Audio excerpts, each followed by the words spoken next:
देवेभ्यः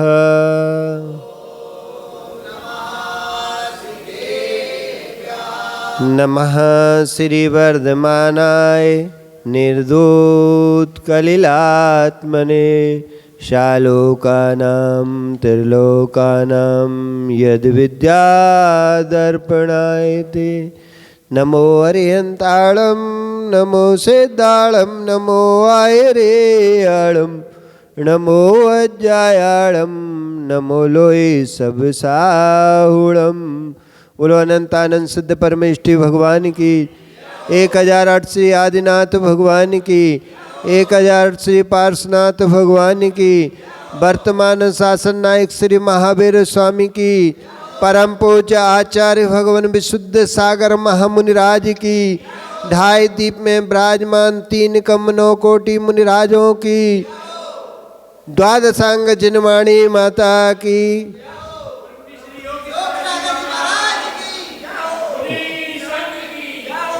भवबंधु अंतिम तीर्थेश महावीर स्वामी के शासन काल में विराजे आचार्य भगवान विशुद्ध सागर जी के रत्नात्रय की छाँव में बैठकर हम सभी माँ जिनवाणी का रसपान कर रहे हैं।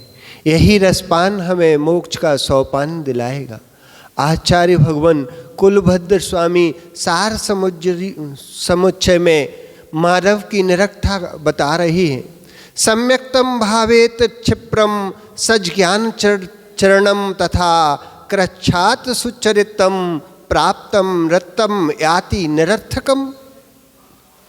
शीघ्र ही सम्यक दर्शन ज्ञान और चारित्र की भावना करनी चाहिए, अन्यथा बड़ी कठिनता से मिला यह मानव जन्म व्यर्थ में ना चला जाए। वर्तमान भविष्य निकल कैसा होगा, वर्तमान खराब कर देते हैं भविष्य के चक्कर में। वर्तमान ही नहीं तुम्हारा सही है तो भविष्य कहाँ से तुम सही कर पाओगे, कैसे बना पाओगे। पहले तो वर्तमान सुधारना पड़ेगा तब भविष्य सुधरेगा। जब तुम्हारा वर्तमान ही नहीं सुधरा तो भविष्य कैसे सुधरेगा। ये आजकल की होड़ लगी है कि हम अपने बच्चों को अच्छे स्कूल में पढ़ाएंगे, हम नहीं पढ़ पाए, अच्छी भावना है, लेकिन तुम्हारा वर्तमान क्या कह रहा है। आचार्य श्री हमेशा एक दृष्टांत देते हैं कि भैया तुम लखपति करोड़पति की सपने देख रहे हो और पान का ठेला लगा रहे हो, तो कहाँ से तुम संभव है। इससे अच्छा है उस संपत्ति का त्याग कर दो। हमारा तो भविष्य इसी में है जो हमारा वर्तमान है, इसके ज्यादा कोई सपने नहीं देखना। यही बात बता रहे हैं आचार्य श्री कि जिसका भाव अशुद्ध होता है उसकी पर्याय भी अशुद्ध होती दिखना प्रारंभ हो जाती है। बुंदेलखंड की जो माटी होती है, बुंदेलखंड में जो मिट्टी का घड़ा होता है, उसमें देखना हाथ की जगह दूर से निहारना अपने आप समझ में आता है कि पानी से भरा घट है, पानी भीतर भरा है, परंतु मिट्टी का घट रिस कर बाहर ऊपर आ रहा है। पानी सम्यक दृष्टि अलग दिख जाता है और मिथ्या दृष्टि अलग दिख जाता है। ये बुंदेलखंड के लोग बैठे, इन्हें अच्छी पहचान होती है, सबसे अच्छा। जैसे कहते हैं ना कि यदि तुम्हें मजदूर लाना है तो कहाँ से लाओगे। तुम्हारे आगरा के लोग मजदूरी नहीं करना जानते, बिहार से मंगाओ, वो अच्छी मेहनत करते हैं। चाहे तुम्हारी दोपहरी हो चाहे बरसात हो, कुछ भी हो, वो काम करती रहती हैं। इसलिए यदि आचार्य विद्यासागर जी ने भी धर्म देखा तो राजस्थान में नहीं देखा, बुंदेलखंड में देखा। बुंदेलखंड की माटी की महिमा अलग है।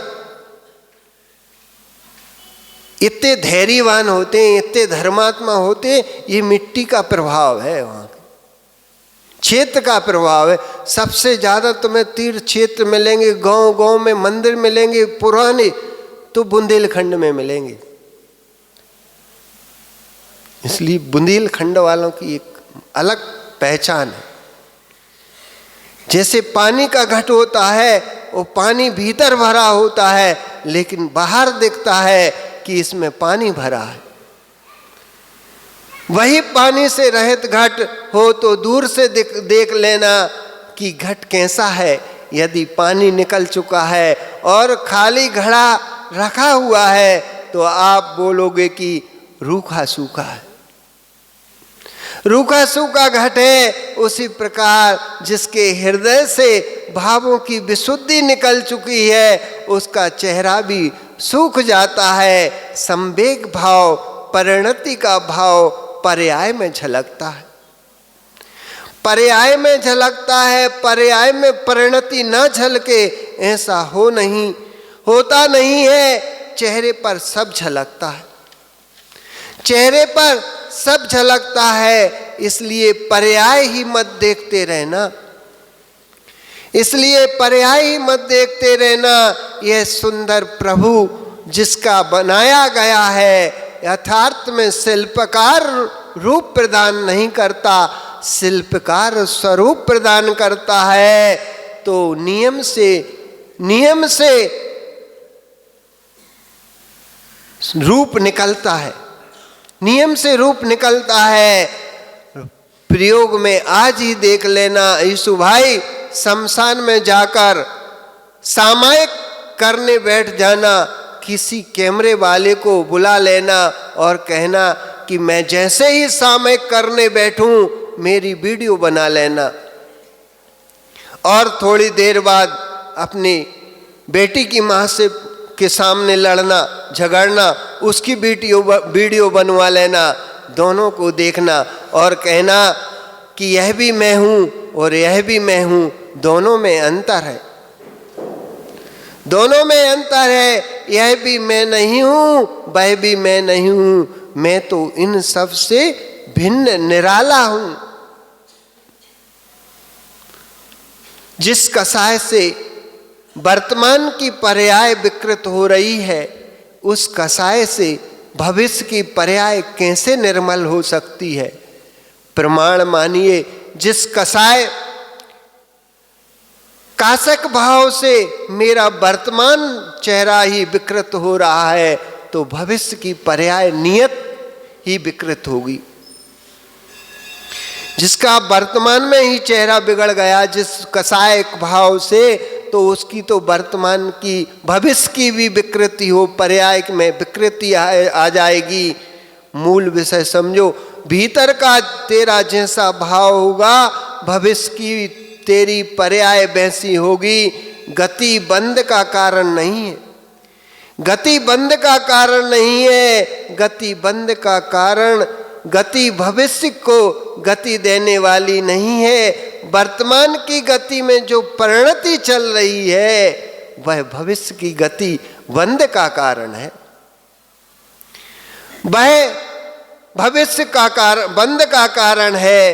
वर्तमान में सब कुछ तेरे हाथ में है, वर्तमान में सब कुछ तेरे हाथ में है। जैसा तू चाहे वैसा भविष्य बना सकता है। और परिवार के राग में अपनी आत्मा को मत रुलाना, पर परिवार के राग में अपनी आत्मा को मत रुलाना। कर्तव्य का निर्वाह, परंतु कर्तव्य बुद्धि मत लगाना। कर्तव्य का निर्वाह तो करो, लेकिन कर्ता बुद्धि से मत करो। कर्ता बुद्धि करने वाले दूसरे की भी हानि करते हैं और स्वयं की भी हानि करते हैं। कि होता वैसा है नहीं और अपनी अपनी चलाते हैं कि ऐसा करो ऐसा। अरे भैया, जिसकी परिणति जैसी होगी वैसा उसकी बुद्धि काम करेगी। अब बच्चे की सामर्थ्य है नहीं और तुम वो उसको टॉर्चर करते जा रहे हो, नहीं पढ़ो पढ़ो पढ़ो पढ़ो। अरे उसको खेलने भी तो दो, उसका माइंड फ्रेश होने दो। नहीं तुम तो पढ़ो, हम तो बच्चे को डॉक्टर बनाएंगे, उसकी सामर्थ्य नहीं, उसकी बुद्धि नहीं है, उसकी बुद्धि काम ही नहीं कर रही और तुम लगे हो, तो पढ़ पाएगा क्या? वो नहीं पढ़ पाएगा। उसे अपनी उस पे छोड़ दो, स्थिति पर जैसी उसकी परिणति होगी वैसी हो जाएगी, लेकिन तुम कर्ता मत बनो। उसका भी दिमाग खराब करोगे, अपना भी दिमाग खराब करोगे। ज्ञान का फल क्या है? ज्ञान का फल अज्ञान निवृत्ति, निर्वृत्तिर हानोपादान पेक्षास तत्फलम। अज्ञान की निवृत्ति, हे उपादे और उपेक्षा, ये ज्ञान के फल हैं। परीक्षा मुक्त सूत्र में लिखा है, हे उपादे उपेक्षा, ग्राही को ग्रहण कर लेना, आग्राही को छोड़ देना, और जो ग्राही नहीं है, आग्राही नहीं है, उसकी उपेक्षा कर देना। जो ग्रहण करने लायक नहीं है और जो ग्रहण करने लायक भी है, और जो दोनों नहीं है, उसकी उपेक्षा कर देना। जगत में जितने द्रव्य पदार्थ हैं, जितने पुरुष हैं, उन सब की व्यवस्थाओं को देखकर उसमें लग जाओगे तो विश्वास रखना, आपकी आंखें कभी सुख नहीं पाएंगी। पानी से घर से यहां प्रवचन सभा तक आने में कितने ही जीव दिखाई दिए, उन सब के दुख सुख में देखना आप प्रारंभ कर दोगे तो विश्वास रखना कि अपनी सत्ता का कभी भान नहीं कर पाओगे। कितने लोग आए मिले, यदि उनमें लग जाते तो यहां आ पाते। इसलिए इनरोर करते जाओ, छोड़ते जाओ, उपेक्षा करते जाओ और आगे बढ़ते जाओ। एक क्षण ऐसा आता है तब दुखी के दुख को देखना भी बंद हो जाए, दुखी के दुख को देखना भी बंद हो जाए, सुखी के सुख को देखना भी बंद हो जाए, यहाँ तक स्वयं का सुख और स्वयं का दुख भी दिखाई देना बंद हो जाए। वही परम सुख है, वही सामयिक का आनंद है, वही आत्मा का आनंद है कि दूसरों के दुख, दूसरों के सुख से दूर हो जाओ, वही परम आनंद है। सुखी पर्याय ही दुखी करती है और दुखी पर्याय तो दुख ही करती है। जो सुख है वो भी दुख रूप है। तुम आनंद मान रहे हो कि हाँ ये सुख है, ये सुख नहीं है, ये भी दुख है, और जो दुखी है, दुख दे रहा है, वो भी दुखी है। इसलिए अपने आप को सुखी मानो। वर्तमान में ऐसे रहो जैसे तालाब में कमल होता है, कीचड़ में खिलता है लेकिन पानी से भी भिन्न रहता है।